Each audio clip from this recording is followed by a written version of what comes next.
Apa ni yang buat hari ni semalam tu. I Sabtu hari tu kelakar kan. Aduh. Kan diorang kata macam apa? Betul nak sekolah kan. Aduh. Aku ngantuk ni. Ngantuk? Yelah semalam kan balik kerja apa. Lagi.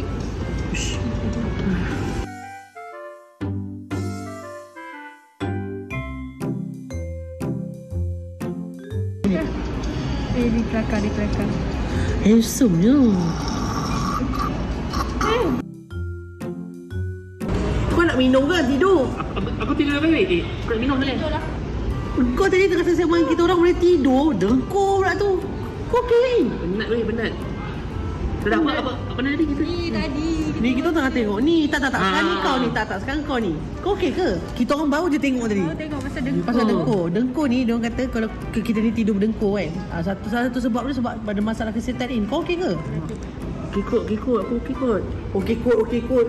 Pergilah cek. Yelah. Aku tengok dalam ni kau selalu macam tu. Asyik tidur tiba-tiba dengkur terus. Tengah borak-borak Tengah borak-borak kau tidur. Lah, macam mana buat? Tahu dah. Nak tidur lagi tu? Mana? Kikut. Sure okey? Okey. Kalau kau rasa tak okey kau pergi klinik. Itulah. Mana? Okeylah. Sure Adakah anda juga pernah dalam situasi sebegitu, tengah borak-borak tiba-tiba member tertidur berdengkur? Saya pernah ada tau macam tu. Betul ke? Tapi bukan member seumur lah, yang tua sedikit. Okey. Tapi ini mungkin kadang-kadang ramai dalam kalangan masyarakat kita beranggapan ini perkara yang remeh, biasa. Namun hakikatnya ini yang kami nak bawakan perkongsian ini bersama dengan anda penonton supaya kita tidak terlepas pandang tentang masalah-masalah yang mungkin boleh memudaratkan keadaan ataupun kondisi kesihatan kita. Justru kita akan bersama dengan Dr. Goh Liang Chi, pakar perubatan hidung, telinga dan tekak ENT, Fakulti Perubatan Universiti Melaya. Kita ambil jalan selamat Kita tak sebut yang susah tu. Selamat datang Doktor. Terima kasih. So pertamanya terima kasih nak jemput saya datang sini. So firstly saya nak mengucapkan Happy International Women's Day dan bersempena dengan kita punya event hari ini. Bulan ni merupakan World Sleep Day juga. So itu the first thing yang nak cakap lah. Okey, jadi sesuai lah World Sleep Day, kita nak membantu mereka mendapatkan quality sleep, tidur yang berkualiti. Jadi kita bincangkan mengenai masalah berdengkur ini. Okey, baik. Doktor, kita nak tanya dahulu, biasanya kan bila orang cakap pasal masalah berdengkur, orang kaitkannya dengan orang berdengkur kan sebab dia penat, dia letih. Betul. Jadi betul ke orang yang penat sahaja yang berdengkur ataupun apakah itu sebenarnya berdengkur? Yes, so itu soalan yang bagus. Itulah basic yang kita dapat first and foremost lah. So berdengkur tu actually adalah satu bunyi tau, bunyi yang dia memang ada karakter dia. So kalau you dengar memang tahulah benda. Dia disebabkan oleh tempat pernafasan yang sempit. Okey. So hari ini saya nak demonstrate sikit. Kawan saya lah. Kawan saya. Hai, nama dia Doktor? Tak ada nama lah. Tak ada lagi nama dia Tom lah hari ini. Tom So sekarang ni saya sebagai pakar ENT, kita melibatkan tempat-tempat pernafasan lah. Kalau ada tempat yang sempit, akan melibatkan beberapa tempat. First tempat yang boleh sesempit adalah ruangan hidung. Baik. Jadi kalau ada orang alergi, tempat tu kalau terbengkak memang akan terjadilah. Dia akan jadi berdengkur. Itu pertama. Kalau kat belakang sini ada ruangan untuk kita panggil macam anak tekak. Kalau anak tekak memang terbengkak, memang akan jadi masalah berdengkur. Next thing adalah lidah. Kalau lidah tu besar, besar. Kenapa besar? Because kalau kita dapat obesity ataupun gemuk, tempatnya akan terpenuh dengan lemak. So jadi bila orang tertidur, lidah tu akan terturun. Tertutup. So itulah masalah berdengkur pada biasa pada orang. Lepas tu ada juga kes-kes yang ada tonsil yang besar. Tonsil dekat sini. Tapi itu merupakan satu daripada puncanya, tapi bukan semuanya. Itu orang kena faham. Okey. So, kat belakang sini pun kita ada satu, kita panggil dia lingual tonsil juga. Tonsil bukan sini saja, tapi di belakang lidah pun ada tonsil juga. Sebab tu memang ada banyak sebab dia, tempat-tempat tu. So, kita sebagai doktor ENT, memang kita akan buat satu skop, nak tengok tempat mana yang menyebabkan tempat yang sempit tu. Itu paling penting lah. Jadi, adakah ini membahayakan? Kenapa yang kita perlu anggap benda ni sebagai benda serius? Disebabkan, kalau orang tu berdengkur, dan ruangan yang sempit, kita tak dapat tidur. Kalau tak dapat tidur, apa akan terjadi? Tak cukup oksigen. Tak cukup oksigen masuk kepada jantung, pada otak, akan menimbulkan banyak masalah. Okey. Yes. Rasanya masalah berdengkur ini, doktor, bukan sahaja mengganggu gugat taraf kesihatan orang yang mengalaminya, tapi bagi mereka yang mungkin berpasangan ataupun kita duduk satu keluarga, ibu ayah kita kan, mungkin dia juga boleh mengganggu pattern tidur ataupun cara tidur orang di sekeliling tu, sebab kadang-kadang bunyi kuat sangat kita macam terperanjat dan sebagainya. Tapi bila doktor bercakap tentang dengkur dengan bunyi ni tadi, doktor, kita dah tahu antara punca-punca yang boleh menyebabkan kepada dengkur ni. Tetapi kadang-kadang lain-lain orang, kalau tadi doktor tengok video tadi kan, ada lain orang, ada lain bunyi dengkur dia. Ada tak sebenarnya muzik-muzik itu mempunyai maksud yang berbeza tentang masalah dengkur ni, doktor? Muzik dia actually sebenarnya itu soalan yang bagus juga. Ada banyak research yang dibuat tentang perkara ni. Tapi apa yang nak sampaikan macam ni, semua orang kepala dia ataupun tempat yang dia sempit, rongga dia yang tersempit tu depends pada tempat yang dia tersempit. Okay. Kalau tersempit banyak, bunyi tu lain. Kalau tersempit satu pun tak lain. Tapi yang paling penting, kalau ada bunyi, kena tengok doktor. Doktor, saya pernah dengar kan orang berdengkur, dia bunyi dia macam, dia dah bunyi berdengkur. Awak nak buat demonstrasi? Saya patut buat ke? Mungkin baru kita tahu. Okey, dia dah berdengkur macam. Betul kan, tiba-tiba dia macam. Macam betul. Dia macam dia macam dia tak ada nafas itu. Macam tu macam tu. Ini dalam perkara so benda dia macam rasa tercekik itu yang menakutkan kita. Nak share sikit. Anak saya tertengok juga bapa saya yang terkena tercekik itu. Dalam bahasa medical kita panggil dia sebagai apnea. Apnea maksud dia macam tercekik, okey, ataupun berhenti bernafas. So masalah dia adalah kalau badan tempat sudah tersempit tu, badan akan cuba naikkan pernafasan sampai tak boleh tahan. Jadi badan tu macam tu, dia akan tersempit macam tu. Terperanjat lah. Yes, itu adalah petanda tak baik.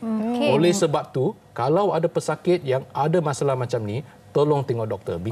Kenapa? Because dalam satu malam, kalau terjadi banyak sangat, memang bahaya.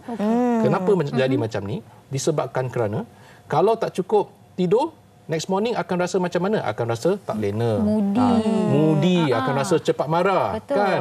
Biasanya penyakit ini terjadi pada lelaki. Lelaki pun marah. Keluarga, tak bagus lah.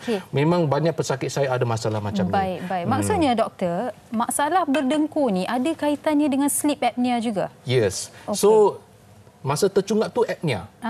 Kalau dalam bahasa Inggeris kita panggil obstructive sleep apnea ataupun OSA. Okey, baik. So itu memang ada kaitan dengan OSA, berdengkur tu. Okey. Adakah masalah berdengkur ni, doktor, seringkali kita lihat dalam kalangan yang dewasa, tetapi dalam kalangan kanak-kanak pun ada, dan saya rasa dalam komen kita pun ada seorang telah bertanya masalah berdengkur untuk yang dialami oleh anaknya yang berusia 12 tahun kalau tak silap saya terhilang komen tu, tapi mungkin doktor boleh kongsikan dalam kalangan kanak-kanak pula bagaimana masalah berdengkur ni. Okey, itu soalan yang bagus juga. Kita pun dapat pesakit-pesakit kanak-kanak especially. So biasanya kalau kanak-kanak dia dapat bengkak daripada area tonsil. Itu lain dia daripada dewasa. Dewasa biasanya terdapat daripada kumpulan lemak. Itu lain. So kalau dia gemuk memang risiko tinggi. Kalau kanak-kanak, kalau dia dapat jangkitan tonsil dengan adenoid kat belakang hidung ni, dengan tonsil memang ada risiko dia akan bengkak dan menyebabkan masalah berdengkur. Apa masalah dia kalau kanak-kanak terjadi macam ni? Dia akan terjadi pasal percakapan dia akan lain. Angin tak dapat masuk, percakapan pun lain. Sometimes orang cakap macam pelat. That's the first thing. Second thing, kalau tak cukup tidur, memang anak tu pun akan jadi moody. Dia senang marah. So you nak kontrol, nak ajar dia pun susah. So masalah sosial juga terjadi macam tu. Okey, saya dah jumpa. Awak jumpa ke komen Nurul Huda tu tadi?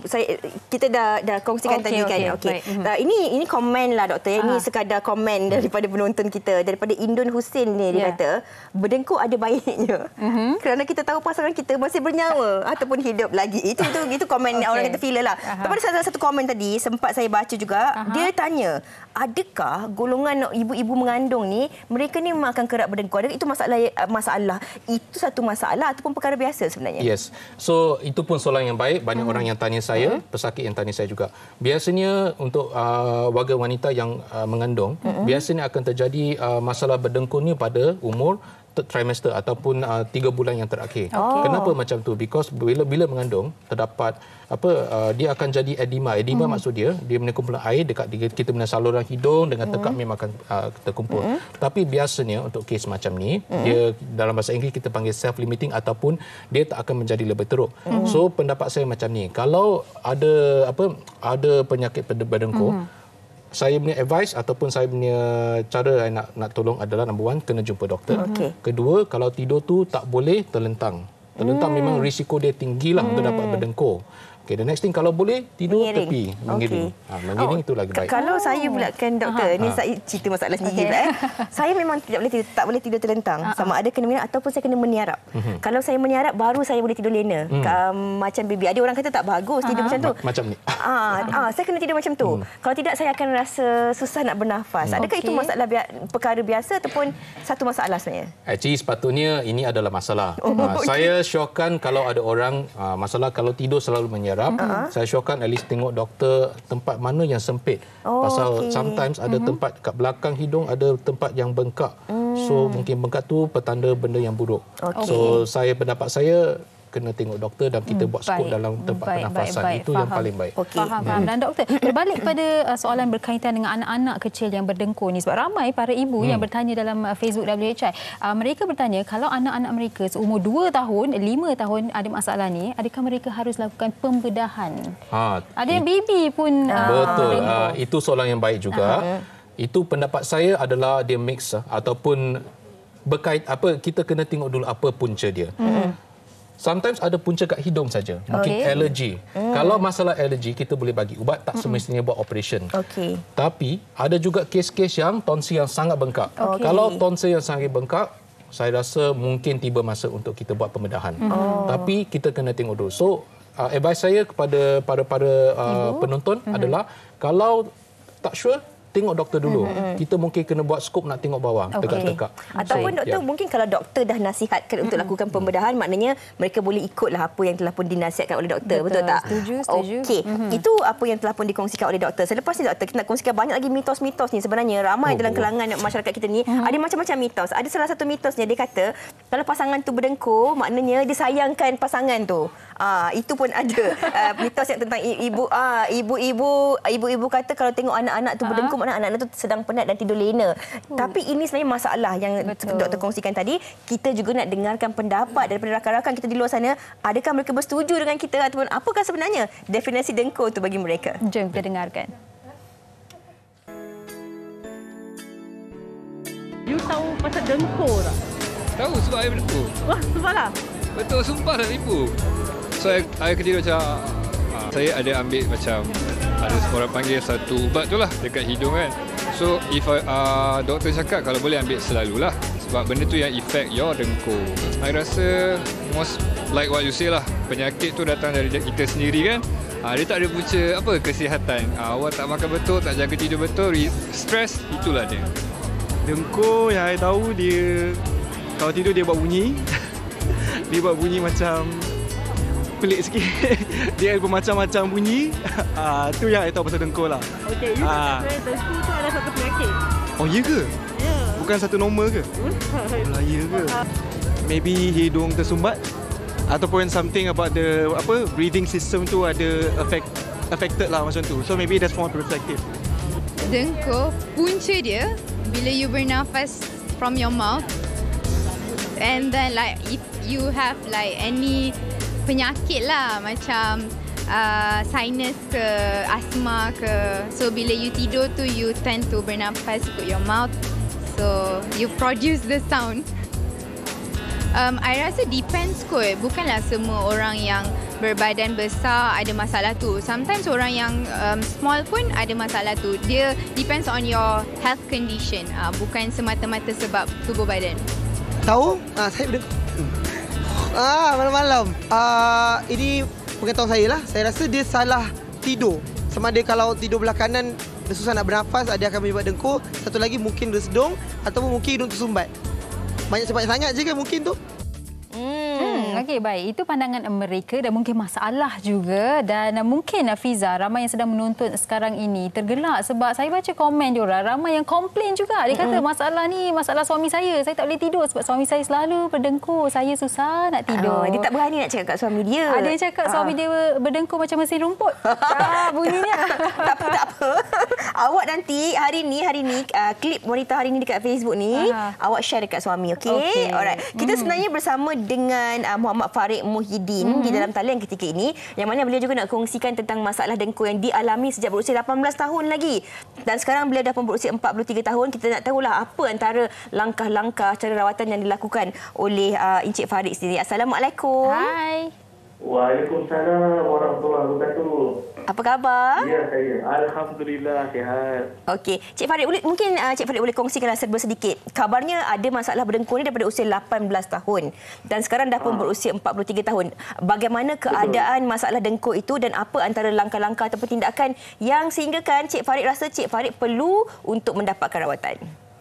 Okey, first of all, saya ni memang daripada kecil ada masalah dengan tonsil. So, tonsil saya memang kejap dia bengkak, kejap okey, kejap bengkak, kejap okey. Pantang saya memang minum air batu, terus bengkak. So, bila tonsil, bila usia meningkat, dia dengkur tu datang seiring. Oh, seiring Dengkur tu datang seiring. So, saya dah lebih kurang dalam daripada umur saya 18, 20 macam itulah. Saya dah start dengkur yang bunyi halus. Kemudian dia naik, dia macam gradually naik. Macam sekarang ni macam kadang-kadang dah macam bunyi tebur lah. Dia ada upgrading kat situ? Lepas tu? So jadi macam saya pernah pergi sleep study. So saya bila saya pergi sleep study, dia orang bagi tahu lah technical sikit berkenaan dengan macam mana dengkur saya terjadi apa semua. Jadi saya tahu punca saya itu macam mana, dan salah satu daripada yang dia orang advise adalah saya buang saya punya tonsil supaya saya punya airway terbuka. Satu lagi saya pakai, macam sekarang ni saya tengah pakai mesin CPAP. Okey, CPAP machine tu CPAP, continuous positive airway pressure tu, saya pakai sekarang ni. Okey, baik. Dengan topeng apa, kalau kita tengok cerita Batman Dark Knight tu, pakai topeng Bane tu. Oh, hebatnya. Baik. So, takut ngeri tau, jangan bukan hebat tu. Okey. Encik Farid, mungkin boleh kongsikan sejauh mana alat yang dipakai ini membantu sekarang ini? Okey, sebelum saya pakai alat tu, bila saya tidur malam, bila kita airway block ni, kita akan saya selalu tersedak tau. Bila tersedak tu saya akan terjaga and all that. Tapi bila saya pakai CPAP machine ni, dia akan continuously bagi pressurize air pada saya punya saluran pernafasan. So saya dah tak terjaga malam. Kalau terjaga malam pun cuma nak pergi buang air je. Okey, tidur lebih berkualiti lah. Itulah, ya betul. Kalau dulu bila terjaga-terjaga tu bangun pagi tu saya akan lebih penat daripada sebelum tidur. Betul. Okey, Cik ni alhamdulillah lah. Okey, Cik Farid nak tanya, Cik Farid dah mendirikan rumah tangga ke? Belum lagi setakat ni. Okey. Jadi macam mana boleh tahu ada masalah dengkur tu?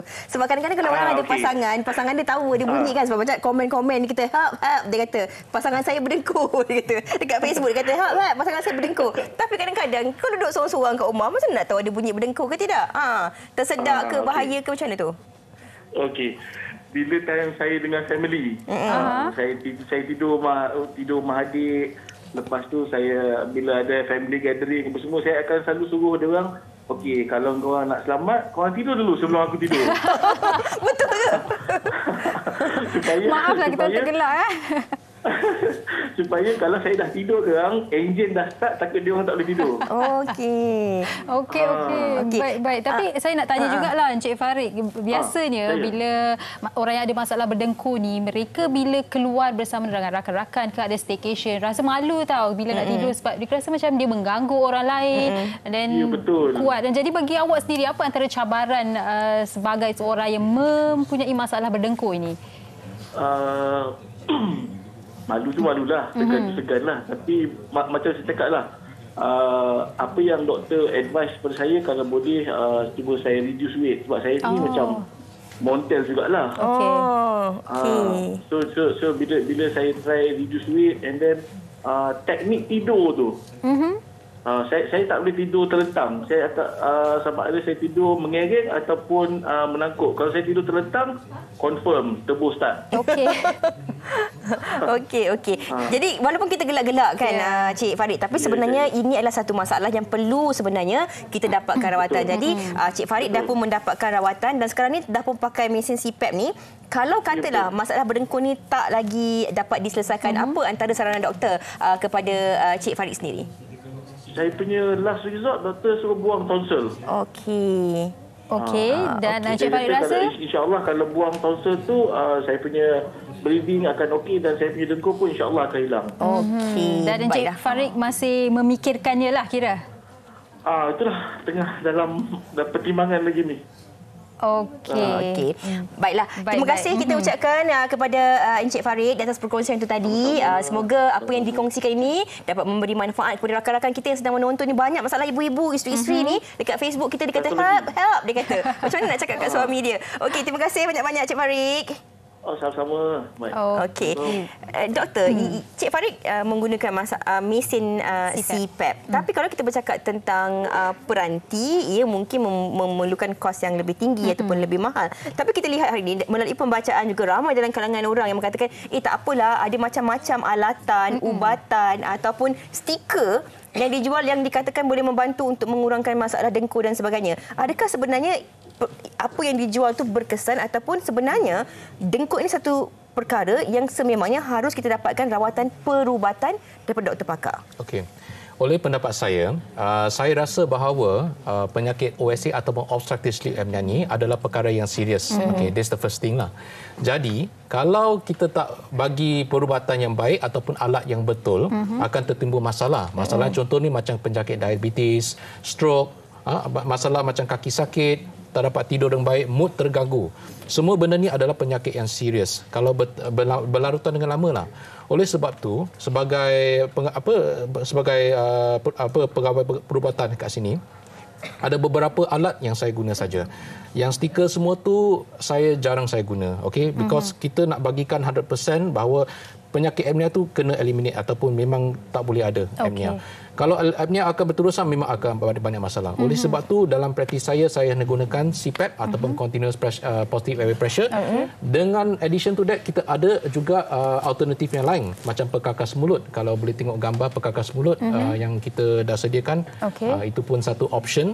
Dengan satu lagi adalah untuk pesakit-pesakit yang nak buat operation ataupun surgery, kita pun boleh provide. Tapi surgery bukan tonsil saja. Ada juga beberapa surgery yang kita boleh tambahkan. Tapi berdasarkan tempat yang sempit. Katakan tempat hidung yang tersempit, kita boleh buat septoplasti ataupun turbinoplasti. Tapi bergantung juga apa masalah pada pesakit itu.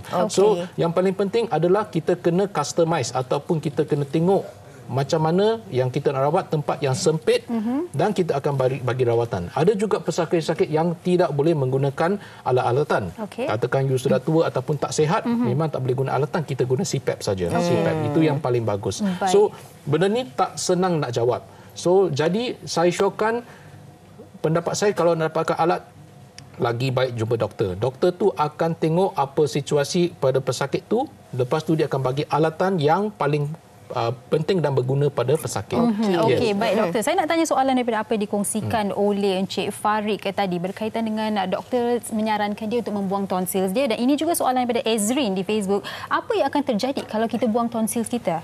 Apa yang akan terjadi? Biasanya untuk orang yang buang tonsil pada selepas bila dah jadi dewasa, biasanya tak ada kesan sampingan yang lama. Tapi kesan sampingan yang baru buat operation ada risiko mendapat pendarahan. Itu adalah risiko yang kesan sampingan yang short term ataupun yang jangka masa yang pendek. Tapi jangka masa yang panjang memang tak banyaklah.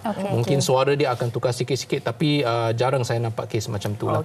Tapi tonsil tu kalau dibuangkan, apakah tujuan kita buang tu nak bagikan ruang pernafasan yang besar, itulah sebab dia. Bagi ada ruang air udara tu nak bergerak. Lagi satu saya nak bagi tahu juga, kalau guna CPAP mungkin satu cara saja. Because sometimes kalau kita guna CPAP adalah alat yang kita guna untuk bagikan udara masuk. Kalau ada tonsil yang bengkak, mungkin udara tak dapat masuk juga. Jadi mungkin kena combine ataupun buat dua-dua sekali. So itu memang depends pada pesakit tu. So jadi lagi baik you tengok doktor tu. So bukan senang sangat nak pergi online, nak pergi shopping, lepas tu dapat alat macam tu. Tak boleh, kena jumpa doktor. Kena jumpa doktor. Okey.